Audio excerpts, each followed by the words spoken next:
We are today in Pasadena at the Rose Bowl, and we're just going to run you through the rig a little bit, just kind of show you the stage, what's going on. As you can see, a really wide stage. This is about 180, 190 feet wide, which kind of proposes a challenge with antennas. I think it's about 80 feet to the downstage edge of the snake pit. So we've got a lot of area to cover, and what we've done is gone to the RF venue antennas that are a helical antenna. As you can see, we've got huge video screens here that emit some terrible RF noise and stuff. It really doesn't help us out at all. So that's kind of been the big challenge on this thing, other than just getting around the larger size stage, doing guitar changes and stuff like that. So where we've put the two antennas, we have one here and another one on the other side. We've got a real wide pattern, so we're trying to kind of shoot this one across the stage that way. The band uses the whole stage, but we're using the Shure UR4D stuff, and it's been pretty good, pretty constant. So this is the way the band has to come. There's one on stage left and one on stage right. So James and I do a lot of changes either on stage or in here or back here where I work. So essentially we'll just follow the signal flow. We all share one pair of antennas through a Shure antenna distribution unit in a rack over here. So one of the things we had to sort of shoot for was low profile out on the stage, super clean. Everyone's done a lot of work on trying to make everything look really nice, and with all the white and everything, you know, we couldn't have a whole like antenna farm up there. So we decided to put these in the best spot that we could, a little trial and error, and we're sharing those for James' wireless, Robert's, and Kirk's wireless as well. So we just take a split all from there. What we do then is we'll come back to the rack. We go into the Shure units. From there, we go into the small RJM line mixer, mini line mixer, which you should check out. For a little small unit, it's got tons of ins and outs, and so we use that to sum the output of our wireless. Basically, we use 2 channels on each player, so we're flip-flopping between the first channel and the second channel when we're doing guitar changes, when we have time to figure that out. I'll mute the rig sometimes if I'm on the same channel. So what we do is we sum out of there. If you don't do that and just go through an AB box, you're going to lose at least 6 dB, which, as you might know, when you're trying to hit the front end of an amp, even if it's an Axe Effects, losing 6 dB wouldn't want to do that. So it's important for us to sum those 2 output signals, and before we go into the GCX, the old tried and true GCX audio switcher. And what I do with this is I'm basically using just a couple of loops on this to send either to the first fractal or the second fractal. And on the first fractal, I have James' main heavy sounds, which is comprised of 2 different amps, Mesa Boogie amp and Diesel amp. 2 separate cabinets, so monitors in front of house and recording, they all still get 2 different amp sounds that they can blend and mix together. And so what I'm doing then is switching analog into the second fractal, which has his clean sounds or any kind of sounds that are sort of small Fender combo ampy kind of stuff, like the beginning of Page, or our straight clean sounds, you know, like in One and Nothing Else Matters and all of that. So rather than sending signal to both of them and switching and muting those, I'm still kind of doing it analog style, because that it feels good and there's no gaps, and that's kind of what we're trying to eliminate, is any sort of gaps with switching presets or anything like that. So I take out of the second output, I send an AUX out to the Matrix amp, which is just a really solid, great solid state amp that's just takes a beating, and when you turn them up just to the right level, they jump, and they're really nice, and they've been really hanging in there for us. So it's a big change using those compared to tube amps, which, you know, get really fussy, especially when you're shipping them constantly, you know, over the road, over the air, in a C can. And so that consistency and knowing that all the effects, we use all the effects, amps, cabinets, everything's coming out of the Axe effects. And it's just knowing that that stuff is going to work exactly the same every day just allows you to spend more time worrying about other stuff like keeping up on guitar maintenance and doing all the other stuff we got to do around here to make the show go. Yeah, so out of the Matrix amp, then I send up to the 2 cabinets you may have seen on stage, 2 Boogie 4x12 cabinets with vintage 30s in them, and I separate it, 1 cabinet for the Boogie, 1 cabinet for the Diesel, and I turn them up pretty good. James will sort of get in the zone since it's such a big stage. We have guitar coming out of the monitors, of course, and all the mic positions, which I think there are 9 on this. And James will kind of, when he wants to get in the zone or feel it, he'll come in front of the cabinets and either get sustain or feedback if he needs it, or just kind of jam and making the guitar active on stage, is moving some air, and so the guy, it still feels like a real live rig, and it just sounds amazing. And what I love about that as well is you know, with an analog amp, once you get past the master volume, you're a little bit set in as far as tone goes, but with the Axe effects, you know, all of your sound is there. It's just a matter of turning it up or turning it down and not having the low end get squishy or not keep up, especially when we tune down into D, lower frequencies and stuff. The Axe effects just keeps up and spits it out, and the Matrix keeps up, just spits it right out. So it's so much more solid in the low end. And you know, James' guitar sound, you really got to have all the low end, all the pick sound, and you know, he just likes all the mid-range still in his face, so everything keeps up really well. Furman power supplies and just trying to keep a constant voltage, which can be difficult with generators and super long feeder runs and all that, so we're trying to do what we can to make sure that power is as stable as we can get it, especially when you get overseas. Here in the States it's a little easier, but some of these places you start switching to 50 hertz, you know, versus 60 hertz, and when Mick turns the PA up and the kick drum hits, and it's just, the PA just eats so much of the available power. It's pretty crazy to watch the current change. All right, so James guitars on this summer tour. Starting out, giving him the new ESP Vulture. It's really light, fast. He has it for the first 2 songs, so he can just kind of go out there and thrash on it, and super fast. It's light, so he feels like he's got a lot of energy when the show starts, so he can really rail on this thing. And it takes a fair bit of abuse and hangs in there, of course. So this is kind of the latest, newest one, so I like to get it in his hands right away and give him a good feeling right off the bat. Gibson V, that kind of harkens back to the old days. I'll give him that on some older thrash songs, Battery and stuff like that. There's a kind of a spot in the set that allows for an early album kind of thrasher, so I usually send that out there. Of course, we've got the usual ESP Truckster shapes, White Cross and the Blackster. Of course, the white Snakebite gets a lot of use, a little bit more use than it used to with just the way the set's put together on this run. Of course, the Ken Lawrence, tried and true. Like to give this to him for, you know, the real good, the clean sound stuff. These things have been here since I've been here, and can't get rid of them. This is awesome. We've got a newer ESP Camo Snakebite, which is pretty cool. It was hand painted in Japan, and he's been abusing this quite a lot lately. So this is I've got this tuned down to D for Sad But True. So at the end of that song, he kind of gets down on the ground and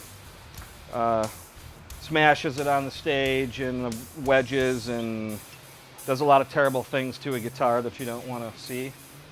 Well, that's getting some good use. And each guitar, of course, we kind of have a backup on our second channel, so that if he's out there playing and something goes wrong, I can pick up a similar shaped guitar on the other frequency, turn it on as I run up there and do a switch without sort of any other kind of interruptions or anything.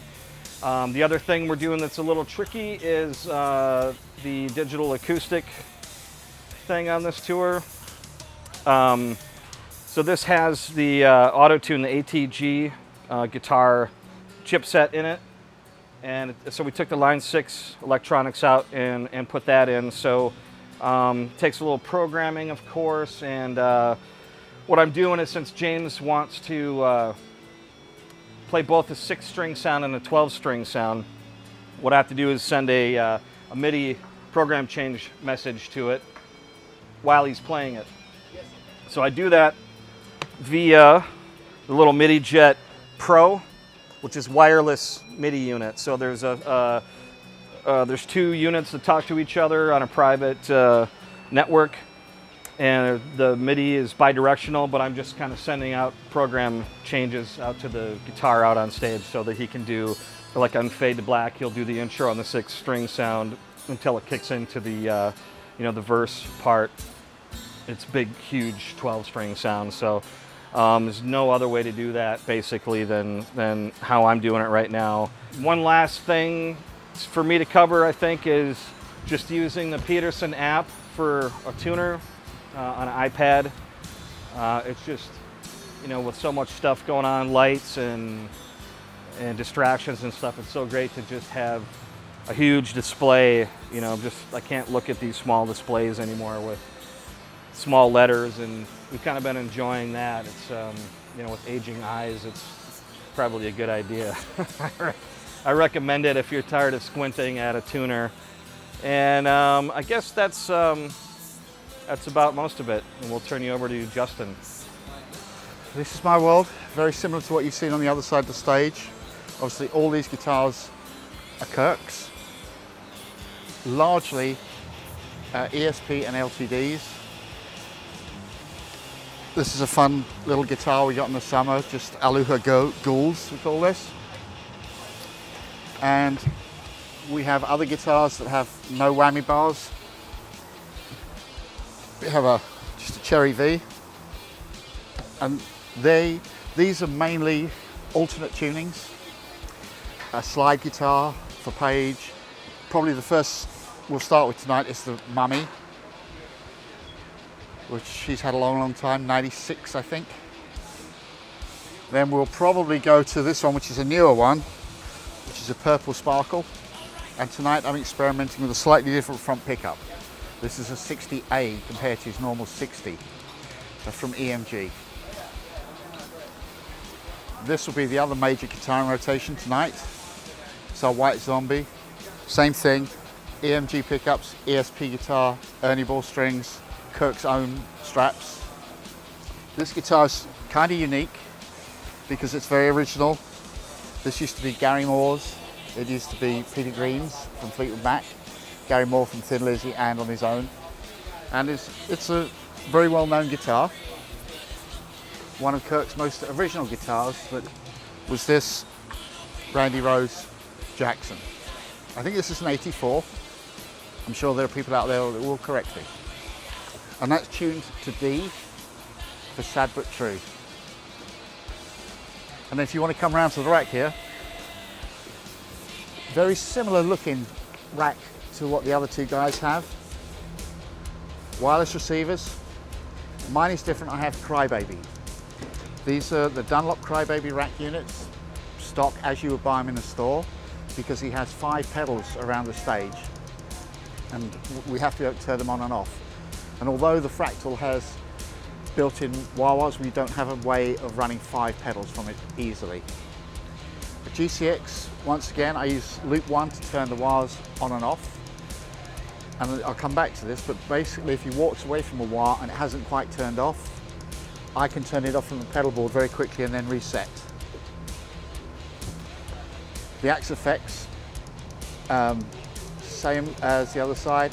We're using one for crunch sounds, one for clean sounds, and that allows us to switch very quickly.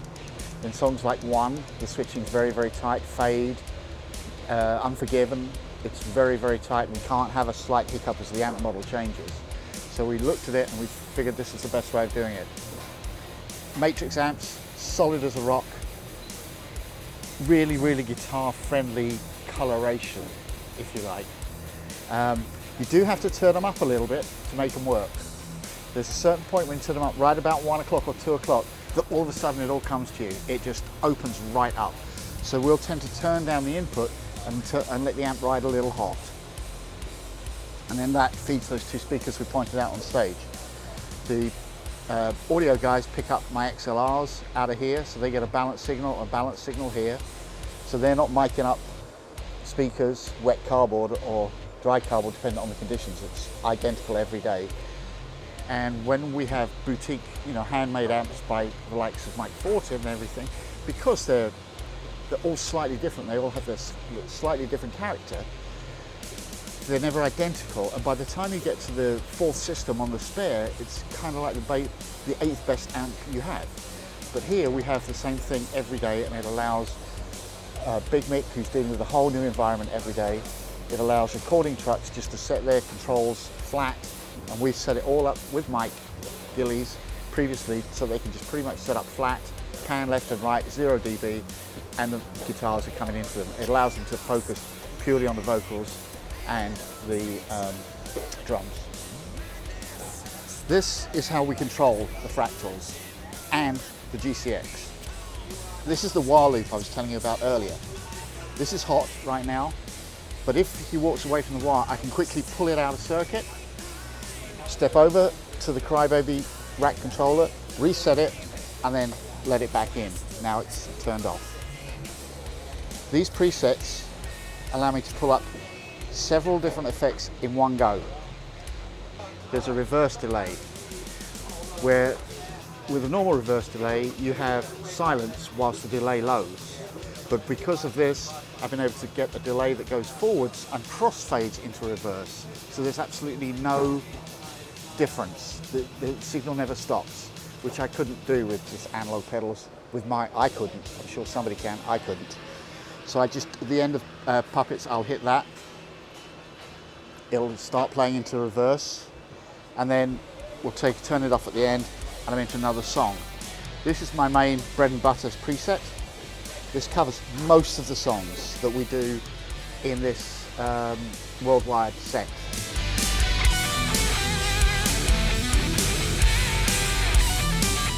Halo allows me to add a certain amount of pitch change for some phrases.